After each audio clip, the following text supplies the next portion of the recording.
Tento smrek na prvý pohľad nevyzerá ako extrémny problém. Má približne 15 metrov a stojí blízko domov, plotov a susedných pozemkov. Lenže práve toto je typ stromu, ktorý býva zradný. Počas rokov bol orezávaný iba zo spodu, tak ako to ľudia často robia ručne alebo teleskopom. Výsledok je tzv. Palma efekt. Spodok je vyčistený a všetká hmotnosť zostala hore. To znamená, ťažisko je vysoko, väčšie kývanie stromu vo vetre a výrazne horšia stabilita. Takýto strom sa už nespráva ako klasický smrek. Pri vetre pracuje viac vlkmení a strom je namáhaný oveľa viac, ako keby mal aj spodné konáre. V tomto prípade bol problém aj v tom, že strom ohrozoval susedné pozemky, nielen samotné domy, ale aj ľudí a majetok vedľa. A práve tu sa ukazuje rozdiel medzi tým, keď strom len stojí a tým, ako sa začne reálne správať vo vetre. Takýto strom sa nedá zrezať od spodu. A nie je to len kvôli ťažisku, stačí sa pozrieť okolo. Ploty, záhrady, domy, susedné pozemky. Tu nie je priestor na chybu. Ak by som ho pustil dole celý, niečo to trafí. Nie či, ale čo. Preto sa takýto strom musí rozoberať postupne kus po kuse a každý kus musí ísť kontrolovane na lane. Preto toto už nie je práca pre hocikoho, kto má pílu a lano. Tu ide o kontrolu každého rezu a každého pohybu. Na tomto konkrétnom strome som strávil približne 4 hodiny. A to nie preto, že by to nešlo rýchlejšie, ale preto, že všetko muselo ísť kontrolovane dole. Ak by bol priestor a konáre mohli padať na voľno, taká robota by bola hotová za hodinu až hodinu a pol. A ak sa do toho pustí niekto bez skúseností, v lepšom prípade to odniesie plot alebo záhrada, v horšom prípade sa to už nedá upraviť. Preto sa pri takýchto stromoch nejde výhradne na rýchlosť, ide sa na kontrolu. Výstup robím pomocou stromolezeckej techniky lano, stupačky, istenie. Pri takýchto stromoch je dôležité mať kontrolu nad pohybom a stabilitou už počas výstupu. Najprv sa odstraňujú menšie konáre a pripravuje sa priestor. Zopár konárov sa našťastie dalo zhodiť na voľno. Tu sa dá ušetriť čas, ale len tam, kde je to bezpečné.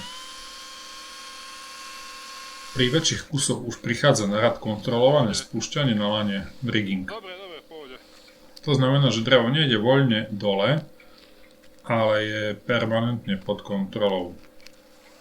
V tomto konkrétnom prípade nepoužívam kladku. Lano ide priamo cez konár hore a jednotlivé kusy postupne viažem a odrezávam. Niektorí idú po jednom, niektoré po 2 až 4. Podľa váhy, priestoru a toho, ako sa dalo naviazať lano. Keď odrežem posledný kus, celý balík zostane visieť na lane a potom ho groundy kontrolovane spustí dole. Kladka má svoje miesto, ale v tejto situácii by ma spomaľovala. Každé prehadzovanie, zakladanie šlingy a karabiny by znamenalo desiatky minút navyše. Takto ide práca rýchlejšie, ale stále pod plnou kontrolou. Každý kus má svoju váhu a energiu a aj relatívne malý konár vie pri páde narobiť škodu. Preto to nemôže ísť na voľno. Takmer všetko ide na lane. Nevždy treba najzložitejší systém. Dôležité je vedieť, čo si môžeš dovoliť a čo už nie. Konáre vždy orezávam čo najbližšie k suku, aby po nich nezostávali trčať žiadne kyptiky. Na prvý pohľad sa to môže zdať ako detail, ale pri práci vo výške je to dosť podstatné. Ak by som sa pošmykol alebo sa o taký kyptík zachytil, vie to poriadne zabolieť. Mnoho ľudí si myslí, že takéto kúsky dlhé pár centimetrov sú dobré ako opora na nohu.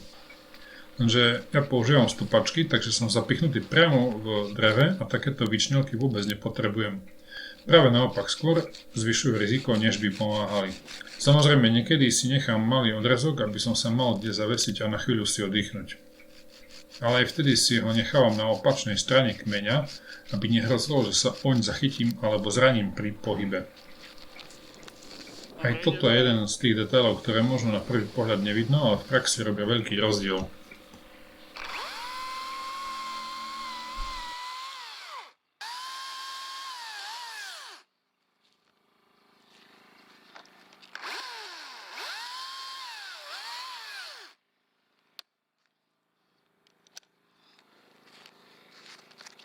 Tu je vidieť negative rigging špičky stromu.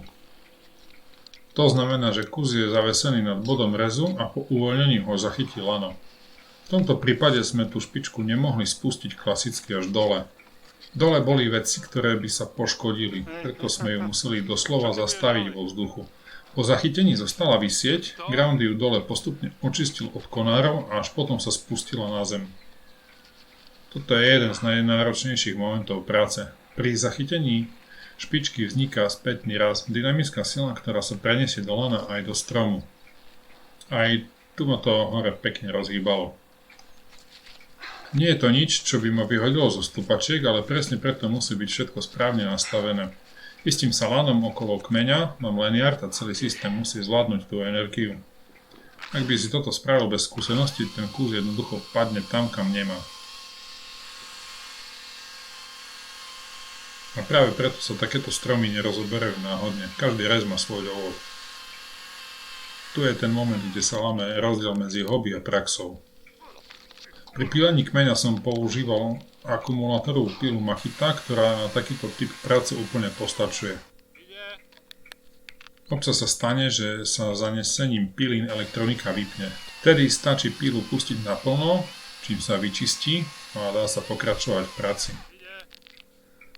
Na úplný záver som použil výkonnejšiu pílu Ego, aby ten zvyšok išiel rýchlejšie.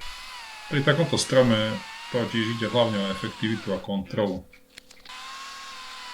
Také stromy nevzniknú za rok, je to výsledok rokov zásahu, ktoré na prvý pohľad dávajú zmysel, ale postupne menia správanie stromu. Orezávanie zo spodu môže vyzerať neškodne, ale v skutočnosti posúva problém vyššie, a to doslova. A ak si nie ste istí, čo so stromom robiť, je lepšie to riešiť skôr, kým je to ešte jednoduché. Na záver ešte jedna vec. Toto nie je robota, ktorú sa oplatí skúšať doma na kolene. Nie preto, že by som chcel niečo predať, ale preto, že tu ide o reálne riziko. Pri práci vo výške hrozí zranenie, pád a v najhoršom prípade aj smrť. Aj keď sa nič nestane, veľmi často to skončí škodou na majetku.